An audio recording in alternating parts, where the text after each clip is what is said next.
नमस्ते। आज फिर से आपका स्वागत है साहू जी टॉक्स में। और आज हम बात करेंगे एक बहुत ही जिंदा दिल शख्सियत और जामताड़ा जिला के जाने माने शिक्षाविद सिद्धू कान्हू विश्वविद्यालय के सिंडिकेट मेंबर और डीएन हाई स्कूल के प्रबंधक श्रीमान प्रदीप कुमार भैया जी से, और जानेंगे कि वो क्या अपील करना चाहते हैं अभिभावकों और बच्चों से।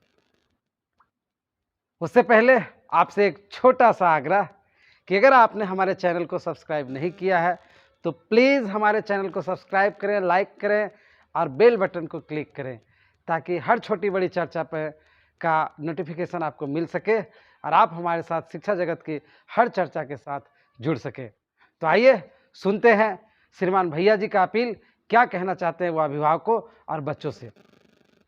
जी, आप अपनी बात रखें भैया जी। आग्रह होगा कि आप अपना अपील हमारे दर्शकों के बीच रखें। नमस्कार। मैं इस वक्त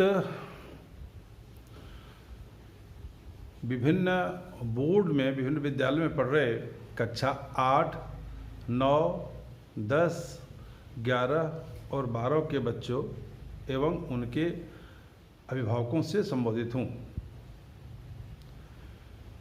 2021 की परीक्षा सभी बोर्ड ने कैंसिल कर दिए। इसका परिणाम ये निकला कि सब के सब बच्चे पास कर गए, कोई फेल नहीं हुआ। और इसकी प्रतिक्रिया सामने इस रूप में आई कि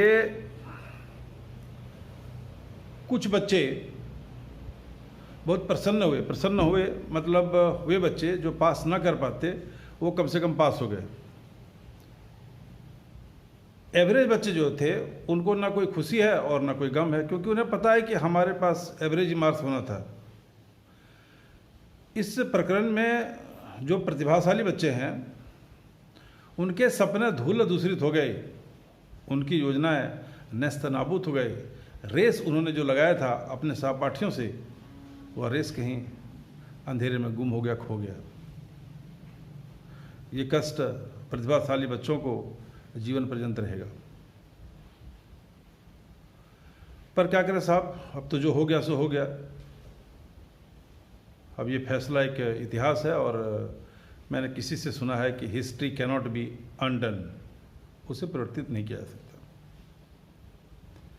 ये थी 2021 के परीक्षा न होने का परिणाम और उसकी प्रतिक्रिया।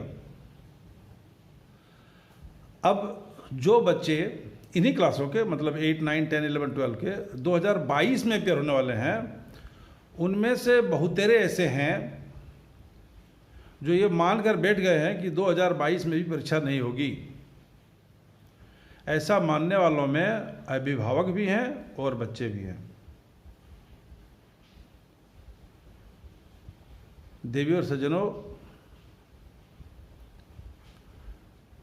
मनीषियों ने, चिंतकों ने या ऊपर जो लोग बैठे हैं, ऊपर बैठे मीन्स शिक्षा जगत के ऊपर के लोग जो हम और आपसे बहुत अधिक विद्वान हैं, उन्होंने इस पर जरूरी मंथन किया होगा। और ये उनकी समझ में जरूर आया है या जानते हैं, वो उनको समझाने की जरूरत नहीं है कि अगर इस परिपाटी को अपना लिया गया तो पूरे देश की शिक्षा व्यवस्था रसातल में चली जाएगी। तो आप देखेंगे कि 2022 में चाहे कुछ भी हो जाए, परिस्थिति कितनी भी खराब हो जाए, ये बोर्ड परीक्षाएं होकर रहेंगी, चाहे वो स्टेट बोर्ड हो, सीबीएसई बोर्ड हो, आईसीएसई बोर्ड हो, इंटरनेशनल बोर्ड हो या कोई और बोर्ड हो, ये होगी और पक्की होगी।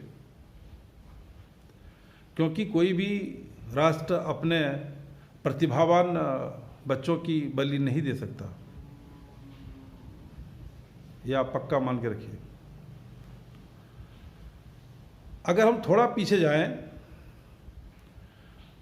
तो आपको ये स्वीकार करना पड़ेगा कि इस नाश का कारण सीबीएसई का टालू रवैया रहा। अगर सीबीएसई थोड़ी सी दूरदर्शिता दिखाता और परीक्षाओं को नहीं टालता तो परीक्षाएं आराम से हो जाती। ऐसा नहीं है कि कोरोना काल में परीक्षा नहीं हुई, आपको बहुत दूर नहीं जाना पड़ेगा, एकदम ठीक बगल में ही बिहार में वहाँ के विद्वानों ने समय की नज़ाकत को देखा और फरवरी के महीने में सक्सेसफुल एग्ज़ाम कंडक्ट कराए और परीक्षा फल भी बहुत सुंदर से उनका प्रकाशित हो गया। आइए कोरोना की तीसरी लहर की बात करें। जो आधार है आज के अभिभावकों के नेग्लिजेंस का, जो आधार है वो यही है।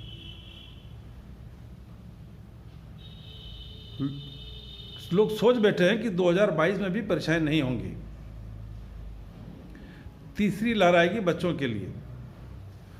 मुझे आपको बताते हुए एक सुखद अनुभव या क्या आश्चर्य हो रहा है कि किसी भी डॉक्टर ने नहीं कहा कि तीसरी लहर बच्चों के लिए घातक होगी। ये सोशल मीडिया पर चल रहे कुछ डॉक्टर होते हैं, उन्होंने ये कहा। उनको पता चल गया था कि भारत में आने के बाद कोरोना के वायरस को आँखें हो गई है उम्र के साथ। 2 साल उसका कोरोना का उम्र हो गया तो उसका आँख हो गया, तो वो देख पा रहा है कि कहाँ कहाँ बच्चे उनको अटैक करेंगे। एम्स के निदेशक डॉक्टर रणदीप गुलेरिया का बयान मैंने कल पढ़ा और देखा। उसमें उन्होंने कहा है कि तीसरी लहर का प्रभाव बच्चों पर पड़ेगा, यह एक गणना है।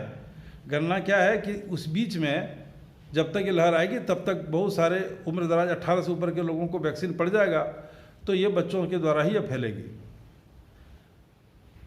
पीछे अनुभव को अगर देखें पहली और दूसरी लहर को, तो आप देखते हैं कि बच्चों में कोरोना नहीं हुए, ऐसा नहीं है, उनको हुए, पर उनका प्रभाव बहुत कम रहा। और आज भी जो हो रहा है उसमें अधिकांश केस ऐसे ही हो रहे हैं। और जो इतना जानते हैं कि कोरोना की तीसरी लहर आएगी, उनको ये भी पता है कि वो अगस्त या सितंबर में आएगी। समय के साथ साथ सरकारों की तैयारी इतनी अच्छी हो गई है कि अब इसके प्रभाव को बहुत जल्दी ही नियंत्रित कर लिया जाएगा। आप देखेंगे कि अक्टूबर से लगभग चीज़ें सामान्य हो जाएंगी। और भारत में कोरोना का व्यवहार ये रहा है कि जाड़े के दिनों में ये कम हो जाती है और गर्मी में बढ़ती है। यही कारण है कि बिहार सरकार ने अपने सभी बोर्ड परीक्षाएं फरवरी में सक्सेसफुली कंडक्ट करा लिया। आप देखेंगे कि इस वर्ष 9वीं और 10वीं, 8वीं, 11वीं, 12वीं सभी के फॉर्म जल्दी भरे जाएंगे और सरकार निश्चित रूप से फरवरी में ये परीक्षाएं कंडक्ट करा लेंगी। तो मेरी ये अपील उन सभी बच्चों से है जो 8वीं से लेकर 12वीं तक किसी भी बोर्ड और किसी भी स्कूल में पढ़ते हैं, चाहे वो सरकारी हो, निजी हो, एडेड हो, अनएडेड हो, एफिलेटेड हो, अनएफिलेटेड हो, किसी भी कोटि का है। सभी से निवेदन करता हूँ कि आपने जो पढ़ाई के लिए छोड़कर पिता के द्वारा खरीदा गया मोबाइल फ़ोन को वीडियो देखने में लगा रहे हैं, उसको वापस किताब के साथ जोड़िए और जहाँ जहाँ ऑनलाइन की सुविधा है वहाँ वहाँ ऑनलाइन की सुविधा लेकर के और अपनी पढ़ाई को पूरी तरह से जारी रखिए, वरना जनवरी फरवरी में आपको मेरी बातें याद आएंगी। मेरा उद्देश्य आपको सिर्फ जागरूक करना था। अगर मेरी बातों को सुनकर आपके व्यवहार में आपके बच्चों के पढ़ाई के प्रति कुछ जागृति आ जाए तो मैं खुद को धन्य समझूंगा। इतना ही, धन्यवाद। बहुत बहुत धन्यवाद भैया जी आपका कि आपने हमारे चैनल के माध्यम से इतना सुंदर अभिभावकों और बच्चों के लिए अपील की। हम उम्मीद करते हैं आपके अपील पर बच्चे और अभिभावक जरूर अमल करेंगे और वे सकारात्मक दिशा में अपना पहल करेंगे। तो इसी आशा और विश्वास के साथ आज की चर्चा में बस इतना ही। फिर अगली कड़ी में मिलते हैं, तब तक के लिए धन्यवाद।